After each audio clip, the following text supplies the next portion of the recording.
लड़के, मैं आपकी क्षमता से खुश हुआ, इसलिए मैं आपको आशीर्वाद देता हूँ। पर आपको पता होना चाहिए, शक्तियाँ हमेशा श्राप के साथ आती हैं। तुम्हें लंबी लड़ाइयों का अनुभव करना होगा। मुझे लगभग पूरे अंक मिल चुके हैं। आपका लक्ष्य है अब तक का सबसे मजबूत शूरवीर बनना और मेरे साथ दानव राजा फेंगशू को मारना। मैं आपके लिए एक सख्त प्रशिक्षण योजना बनाऊंगा ताकि तुम लगातार अपनी ताकत बढ़ा सको।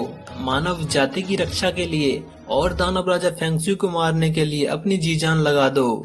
एपिसोड 5। उठो, भोजन के समय को छोड़कर आपके पास आराम करने का कोई समय नहीं। हाओचेन, क्या आप थका हुआ महसूस करते हैं? अब और प्रशिक्षण नहीं ले सकते? जिंगयू ने पूछा। जिंगयू की बात सुनकर हाओचेन को अपनी माँ की खराब हेल्थ के बारे में याद आया और उसे लगा कहीं गुस्से में जिंगयू उसे मंदिर गठबंधन से बाहर न निकाल दे। अगर ऐसा हुआ तो वह टॉनिक तरल कहाँ से लाएगा? इतना याद आते ही उसने जल्दी से कहा, सर जिंगयू, मैं जारी रख सकता हूँ। जिसके बाद हाओचेन जिंगयू के पीछे पीछे चला गया। अंदर जाकर जिंगयू ने कहा, जल्दी से भोजन कर लो, जिसके बाद आपको व्यायाम करना होगा। पर हाओचेन ने जैसे ही खाना देखा तो वह थोड़ा चौंक गया, क्योंकि ऐसा खाना उसने आज तक नहीं देखा था। खाने की तो बात दूर, फिर उसे अपनी माँ के बारे में याद आया। उसकी माँ ने तो भी कभी ऐसा खाना नहीं खाया। ऐसा सोचते ही उसने जिंगयू के सामने घुटने टेक दिए, जिससे जिंगयू बहुत गुस्से में आ गया। आपको ऐसा किसने सिखाया? क्या आपको किसी ने नहीं बताया? एक आदमी कभी घुटने नहीं टेकता, चाहे कुछ भी हो जाए। आप इतनी आसानी से कैसे घुटने टेक सकते हैं? क्या तुम ऐसे छोटे एहसानों के लिए घुटने टेक सकते हो? हाओचेन ने कहा, श्रीमान, मैं सिर्फ इतना कहना चाहता था कि क्या मैं अपनी माँ के लिए थोड़ा सा भोजन रख सकता हूँ और अपनी माँ के लिए ले जा सकता हूँ? तुम्हारी माँ? जिंगयू का गुस्सा थोड़ा शांत हो गया।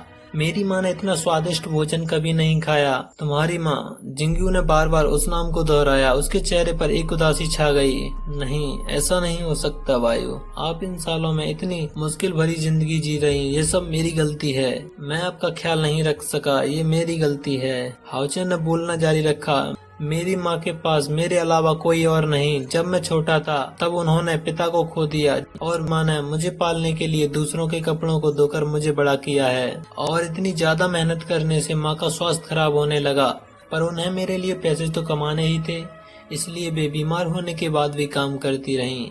उनका स्वास्थ्य दिन ब दिन खराब होते गया। हाओचेन जितना आगे बताता जा रहा था, लोंग जिंगयू की हालत उतनी ही बेकार होती जा रही। उसका दुख बढ़ता और बढ़ता गया। वह घूमा और बाहर चला गया। वह अपनी और वायु की पहली मुलाकात को याद करने लगा। कैसे दोनों पहले मिले थे। जिंगयू ने वायु के साथ बिताए हुए अपने दिनों के बारे में सोचा और उसके दिमाग में एक एक करके दृश्य घूमने लगे। वहीं हाओचेन को लग रहा था उसके घुटने टेकने से सर जिंगयू गुस्से में है। उसने कहा, सर जिंगयू, मुझे आज की गलती के लिए माफ करें। मैं अब और कठिन अभ्यास करूंगा और मजबूत और बहादुर बनूंगा। मैं कभी किसी के सामने घुटने नहीं टेकूंगा। बस आज माफ कर दीजिए सर। हाओचेन, आप इस बात से घबराए हुए हैं कि मैं तुम्हें शूरवीर मंदिर से बाहर निकाल दूंगा और फिर आपको अपनी माँ के लिए टॉनिक तरल नहीं मिलेगा। क्या मैं सही हूँ? सर, आप इस बारे में कैसे जानते हैं? हाओचेन ने पूछा। हाओचेन, इस सूरज को देखो, ये अच्छा लग रहा है ना? हाँ सर। क्या आप जानते हैं, ओडिन शहर के बाहर गठबंधन की सीमा में जहाँ राक्षसों का राज्य है, वहाँ कितने ही लोग हैं जिनको सूरज देखने का मौका भी नहीं मिलता। वहाँ हमारे कई भाई हैं जो अपने खून को बहा रहे हैं। हमारी सुरक्षा के बदले में वे अपने खून से पूरे युद्ध के मैदान को सींच रहे हैं और सीमा पर रखवाली कर रहे हैं। क्या आपको पता है क्यों? क्योंकि उन्हें आशा है कि वे अपना बलिदान देकर अपने दोस्तों और परिवारों की स्वतंत्रता ले सकते हैं और एक ऐसी दुनिया बना पाएंगे जो दानवों से मुक्त होगी। और इसके लिए वे हमेशा के लिए अंधेरे में दफन हो गए और उन्हें अगली सुबह का सूरज देखने से पहले ही दानवों ने दफना दिया और उनकी आंखें हमेशा के लिए बंद हो गईं। उन्होंने भूमि को अपने शरीर से ईंधन के रूप में प्रकाशित कर दिया और अंधेरी रात के तारे बन गए। हाओचेन, सिर्फ नारे लगाने और लिक्विड तरल लेने से आप शूरवीर नहीं बन सकते। अगर आपका दिल भी उनके लिए जलता है तो आप उनकी महिमा में मानव जाति की रक्षा का संकल्प लें और उनके लिए स्वयं का बलिदान करने का साहस है, तभी आप एक असली शूरवीर हैं। जी श्रीमान। टेम्पल अलायंस के प्रमुख के रूप में हमारा नाइट मंदिर हमेशा आगे रहा है।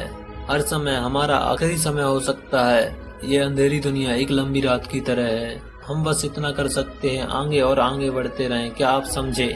सर जिंगयू, मैं सहमत हूँ।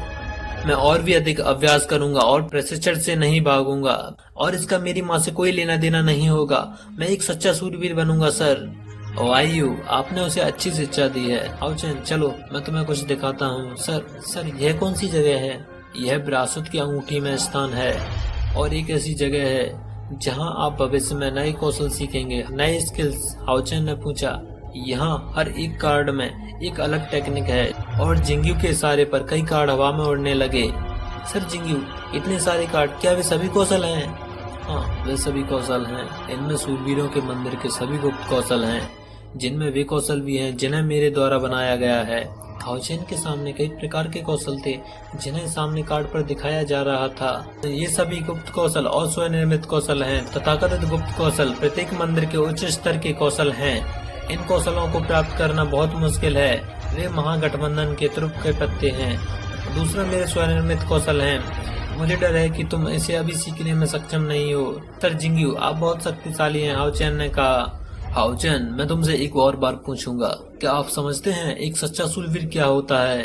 और क्या तुम मेरे शिष्य बनने को तैयार हो? मानव जाति की रक्षा के लिए लड़ने को तैयार हो? मैं सहमत हूँ श्रीमान। प्रकाश के देवता के नाम पर मेरी तलवार के साथ मैं तुम्हें ताज पहनाता हूँ। द नाइट क्राउन की महिमा अब से तुम्हारे ऊपर है। अब से आपका जीवन मंदिर गठबंधन के लिए है। आज से आप जब तक जीवित हैं तब तक आप मानव जाति की रक्षा के लिए लड़ेंगे। अगर उनके लिए युद्ध के मैदान में मरना भी पड़े तो आप पछतावा नहीं करेंगे। गठबंधन की शान ही आपकी शान है और आपकी शान ही आपका जीवन है। द रिंग ऑफ इनहेरिटेंस शूरवीरों का गौरव प्राप्त करेंगे। आज से मानवता की रक्षा का मिशन और मेरा सब कुछ तुम्हारा। द रिंग ऑफ इनहेरिटेंस ने आपको अपना स्वामी बना लिया है। हाउचेन, आपकी सोल पावर बहुत कम है, इसलिए आप अभी इसे नियंत्रित करने में असमर्थ हैं। सभी स्किल के लिए जब सही समय आएगा तो वे अनलॉक हो जाएंगी। यह पहला कौशल है जिसे आप सीखेंगे। तलवार पर अपना हाथ रखो और खुद को शांत रखो। हाउचेन, इस तलवार को ध्यान से देखो। इसे प्योर व्हाइट ब्लेड कहा जाता है।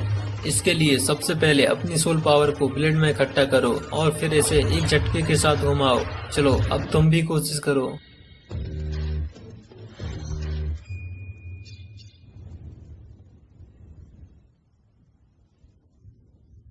आपने जिस चीज की रक्षा का वादा किया है उसके लिए दिन में 3000 बार इसका अभ्यास करो और साल में 1,00,000 बार।